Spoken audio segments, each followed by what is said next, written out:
Throughout history, news has always been unbiased, and you can see that particularly with example to World War I, World War II, and any wars throughout history. And media, and it's even extremely biased now. Now, it's even more visible due to the fact that we have the internet, which can check things. But still, news sources claim to be unbiased when some of them are clearly not. One major example is the BBC. Now, they claim to be unbiased, center-leaning, neutral, but they're clearly not. This can be seen with this most recent clip where they've deceptively edited, and they've shown active disregard for the truth and a clear bias within their own system. So now let's watch the Telegram's analysis of this. BBC claims to be the pinnacle of impartial reporting, but what if? They're clearly not. The BBC is funded by the British government. So first of all, any news source that's funded by any government is going to be inherently biased towards that government. So you shouldn't any news source that's funded by a state government shouldn't even be considered when looking at possible unbiased sources, even though all sources are biased. Some are more, some are less. But when you're looking at media sources, never, ever, ever consider stuff that's state-funded, as it is the most biased, as they have an actual incentive to benefits the government that's paying them, as they're paying the news source, as they're being paid, so they want to get paid more. So they do that by, first of all, covering for the government. Second of all, they do it by putting articles out that are biased towards whoever's in power, because they want to get more money. So they want to. So it's more likely that they'll get more money if they put articles out that benefit the people that are currently in power. So never, ever, ever consider state-funded media as unbiased, as it is always biased. There was an internal dossier that revealed that wasn't the case. The Telegraph has seen a letter that reveals one of the BBC's own independent advisors repeatedly warned that the broadcaster had serious and systemic problems. And they just ignored it. And they will continue to ignore it because they have a financial incentive to ignore it. If they keep benefiting the government there, then they'll get more money, and they have an incentive to actually keep the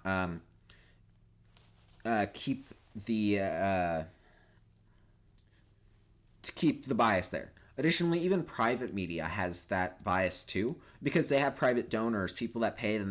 They're reliant on advertising agencies, so they have a bias towards the advertising agencies. And if the advertising agencies are pushing a certain political lean, which they tend to do nowadays, certain political lean, then they're still accountable to those advertisers because they still want the money from the advertisers, and that causes them to be biased towards one side or the other, depending on what their advertisers are saying for them to do. Additionally, they're biased towards donors, as they want to keep those donors. They want those donors to keep giving them money. So, all things are biased, but particularly government one, because they also have the issue of being government funded. A week before the US election, BBC Panorama released a documentary called Trump: A Second Chance. And in it, they played the following clip. We're going to walk down to the Capitol, and I'll be there with you. And we fight. We fight like hell. But Trump didn't, in fact, say this at all. The BBC spliced together two clips that took place 54 minutes apart. So let's go through it again. We're going to walk down to the Capitol, and I'll be there with you. Now, see there, between Capitol and, that's a cut. Here's what Trump actually said. We're going to walk. I could barely tell there's a cut there. And that's how good editing is nowadays. So you got to be really careful about what you see on videos, because they can be clearly edited, and they can be edited in ways that are absolutely deceptive. Down to the Capitol. cheer on our brave senators and congressmen and women. It's different. It wasn't. That's absolutely different, because in the first clip, he was saying that we're going to go to the Capitol and fight. That's basically saying that they're going to fight and actually break in and basically try to take over the government. Where the first one, they're actually supporting their senators and lawmakers. Now, he was clearly disputing the election, but he was saying it basically, don't be violent. And additionally, I think on a later clip, in a later part of the speech, he says, we will go peacefully protest at the Capitol. Peacefully. That's not violent. And that's actually discouraging the voters and the people at the protest to actually go into the Capitol building, because he was basically saying peaceful. And if they were trying to actually overthrow the government, first of all, he would say, go overthrow the government.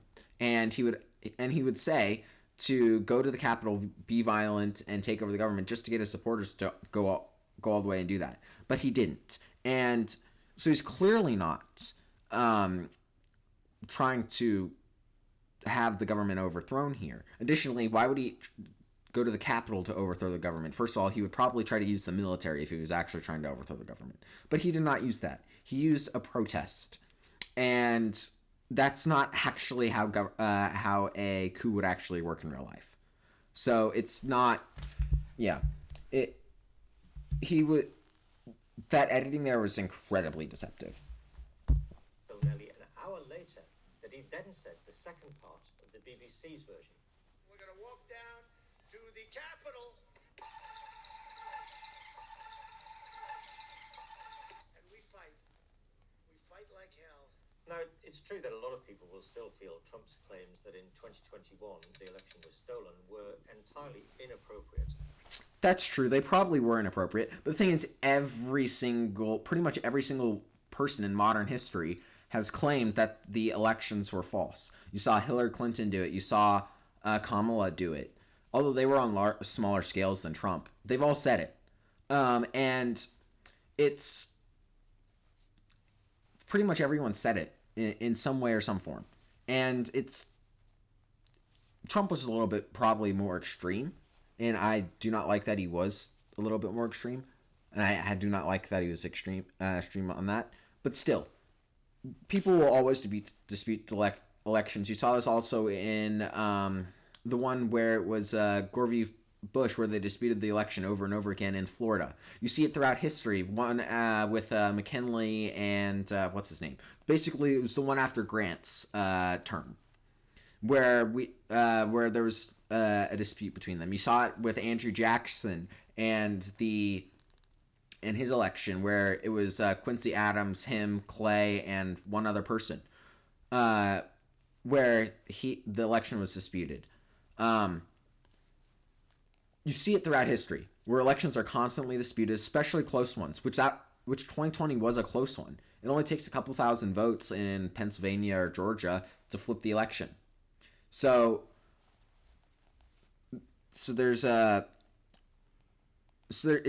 elections are always disputed. And yes, he was a little bit extreme with saying, with basically saying to protest the election and go over to the Capitol. But he wasn't doing anything that was illegal. And he wasn't doing anything that was that was unprecedented in history. And the only unprecedented part was the actual breaking and entering, which Trump did not want that in the first place. So it was he didn't do anything wrong in that case. Unbecoming of a figure in politics. But irrespective of your personal views on Trump, the question remains: how is a national broadcaster funded by taxpayers on the premise that it will provide impartial?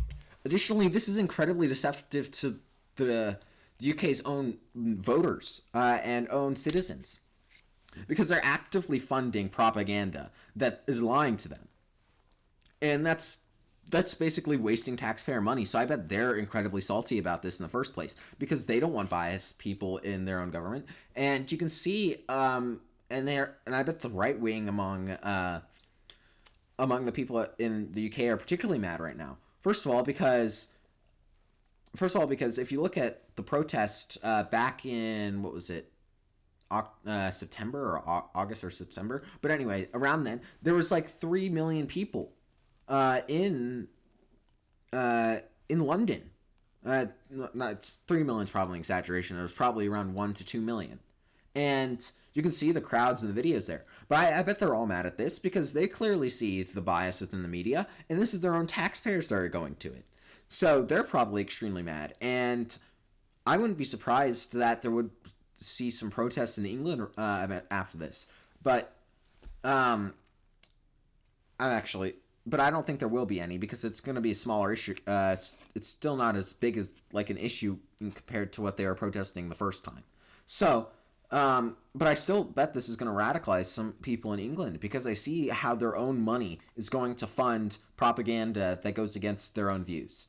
So, additionally, they'll probably start to see where there's like, they'll probably start to believe that their own other media sources that are anyway tied to the UK government are biased. So I'm actually glad that more people are seeing this now, that the media is actually false in many ways. Allowed to splice together content in a way that one of its own advisors said materially misled viewers. And we're not even done yet. The footage Panorama showed of the Proud Boys marching towards the Capitol building, seemingly spurred on by Trump's rousing speech. Well, that was actually taken before he'd even addressed the crowd. More bias. It's basically, they're so biased that they're just so incredibly biased, and that's pretty much with every media nowadays. But they're so incredibly biased that they had even more clips that are like this. In fact, the BBC themselves later published a report at odds with Panorama's own timeline. These are the Proud Boys, another right-wing militia, seen a little earlier that morning. Out of your boy! Donald Trump will not appear. See, they even contradict themselves. That's how you know they're lying. If you see so many contradictions within their own like media source, then they're lying about everything pretty much. You won't actually begin to trust them anymore. And I never trusted the BBC as they're so biased. And I wouldn't be so surprised if people start to not trust the BBC at all anymore either. Hour or so, but they're already heading towards the Capitol. They even time-stamped the footage to show that the march began at 10:58 a.m., well before Trump's midday speech. The true chronology raises serious questions about the way in which the BBC decided to portray the events of January the 6th. In fact, the memo highlights that shortly after the first extract of Trump's speech, the now president actually said, I know that everyone here will soon be marching over to the Capitol building to peacefully and patriotically make your voices heard. The BBC advisor who wrote this report claimed Panorama's editing was... There's the example I said earlier, where he was advocating for a peaceful protest, not a violent one, which it did end up becoming for a little bit. And it did end up becoming a violent one. So it's, yeah, they were clearly spreading false information. Completely misleading, as Trump did not explicitly exhort supporters to go down and fight at Capitol Hill. They even pointed out that this was a key reason why he didn't face federal charges for incitement to riot. The BBC's editorial guidelines and standards committee member who wrote this memo raised all of these concerns, among others, with the BBC executive, but they were dismissed, ignored, and even accused of cherry-picking. But this isn't the first time we've seen the BBC criticised for selective editing. Cast your mind back to 2007, and you might remember a documentary trailer that appeared to show Queen Elizabeth II storming off in the middle of a photo shoot. It will look better without the crown. I've heard it will look better, less dressy, because the garter robe is so strong. Dressy? What do you think this is? What I mean is, if you take the crown off, just for a couple frames. I'm not changing anything. I've done enough dressing like this. Thank you very much. But it was later revealed the clips had been reversed, with the footage showing the late Queen storming off actually being the moment she first entered the room. And those seemingly cantankerous comments made during the photo shoot, well, they were just some well-intentioned sarcasm. Dressy? they're even more biased. They've had a, I guess this shows like a clear history of deceptive editing and false editing throughout their entire history. And it's just clear deceptive. They're clearly deceptive and clearly corrupt. And if you notice, all these biases are towards one side of the political aisle. So that's how you know that one side is controlling the BBC more, controlling the BBC, and if you look back earlier to what I was saying, that the people in power, they try to support the people in power. You can see that here. This shows that the Democrats and people on the left have been in power for longer than we think, and it's not just now, but they've just been increasing their power, and it's been more clear as the internet has become into being and has spread throughout the world, and the accessibility of it has increased. The Crowngate scandal, as it was called at the time, resulted in the resignation of Peter Fincham, the BBC One controller. Now, 18 years later, it appears the broadcaster has not learnt its lesson. The letter states, if BBC journalists are to be allowed to edit video in order to make people say things they never actually said, then what value are the corporation's guidelines? Why should the BBC be trusted? And where will this all end? Simple. They shouldn't be trusted. In fact, I think they should be sued into oblivion for falsely editing stuff. As they're a news corporation, and they claim to be unbiased, where other news corporations, that's why they just need to be sued into oblivion for being obviously misleading the public and claiming to be unbiased when they're clearly not. Remember, those aren't my words. They're the words of someone who sat on the Editorial Standards Committee. Should Tim Davie, the now Director General, face the same level of accountability that Peter Fincham did in 2007? Well, that remains for the BBC to decide.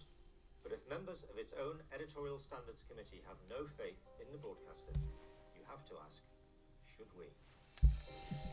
And the answer is no. And back to the point where he's saying that the BBC should fire the person that's in charge. Well, he did not end up getting. He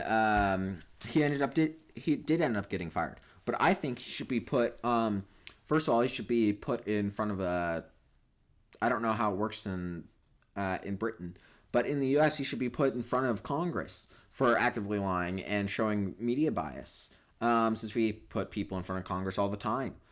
So he should be interviewed by Congress, and or if we can't get him in here in the U.S. because the BBC won't actually put him there, won't allow him to come over or whatever. In the UK, they should do something about this. They should put him in front of some sort of trial or some sort of interview where they're asking him the tough questions, where he's also required by law to answer those. So I think they should just throw the book at him. Get him on as much as possible. And I think that's what Trump's going to do now. Because he actually stated he's going to sue the BBC, not the person in charge, but the BBC itself, for $1 billion. Now, I think this lawsuit should go ahead, even if they apologize. I think they should. Additionally, the BBC chief urged them to fight for truth. Look here, where they're the ones actively being deceptive.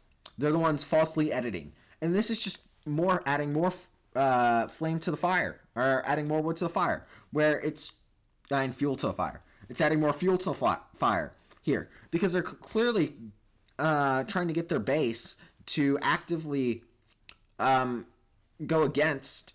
They're trying to get their viewer base to actively go against the lawsuit of them clearly lying. So they're continuing to lie.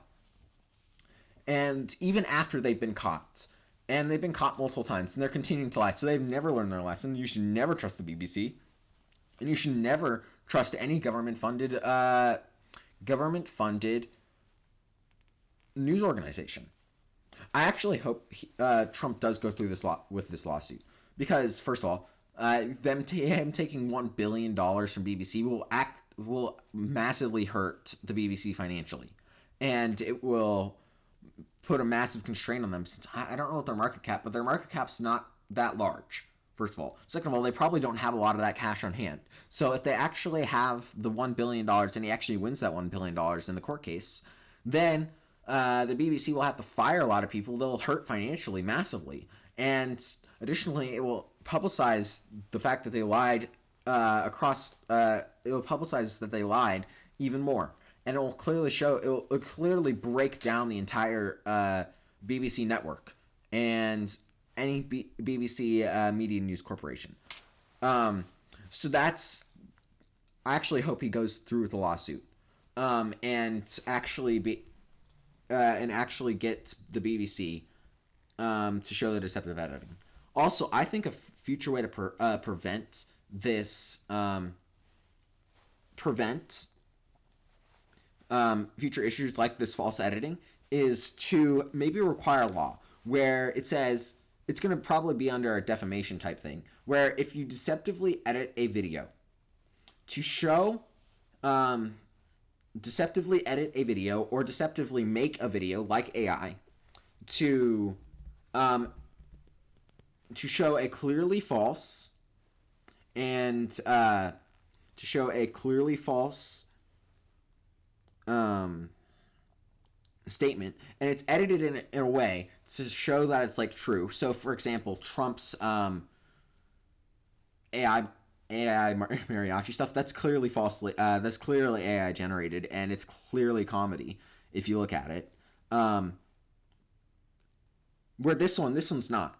So have a way to like distinguish between like comedy and not. So basically, it says if it's actually realistic and not like exaggerated and in no way is it disclaimed to be comedy at all. Basically, say if you're falsely editing or making a video to making or editing a video to show someone in a false light, then you have them be fined for how many dollars.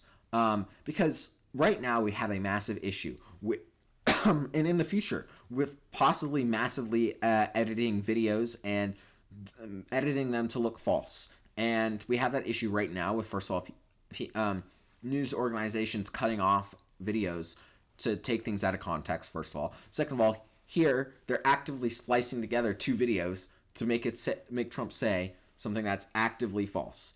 So we need to find a way to where this is actually suable for. Because currently the standard for defamation is that you have to, for public figures, is that you have to show clear malice. Now, first of all, I think this shows clear malice as they're actively editing and putting out false information. And it's not just someone like saying a lie that they didn't actually, that they thought was true. But this is actually clearly showing malice as they're actively editing something to look false.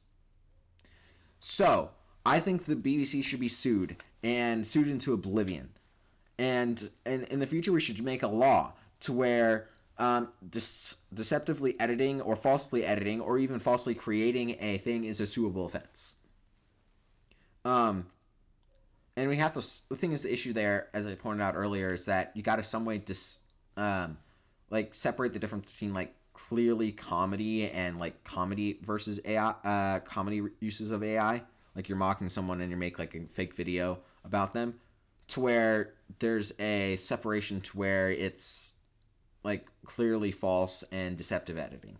So we got to put something like there. You could also maybe to show it's like comedy, you could put like you could require like for an edited thing that's trying to mock someone and it's them saying something false or showing that they're false. You could say like put in like the corner a like comedy stamp or something in the corner of that video, and in the corner of that like video that's supposed to be comedy or something. So that would make it like clearly shown what is comedy and what's not. Where this one's clearly not, as it was clearly deceptively edited. So we just need to find some sort of thing like that to where it would actually help solve this issue. Because without like clear information and an uninformed populace, people can't actually vote for what they believe should be put in law and vote for the right people. Because they will have an uninformed populace will result in uninformed policies and irrational policies. So we really do need to find a way to get rid of that defamation, and I think the best way is to have some sort of defamation law, like I said.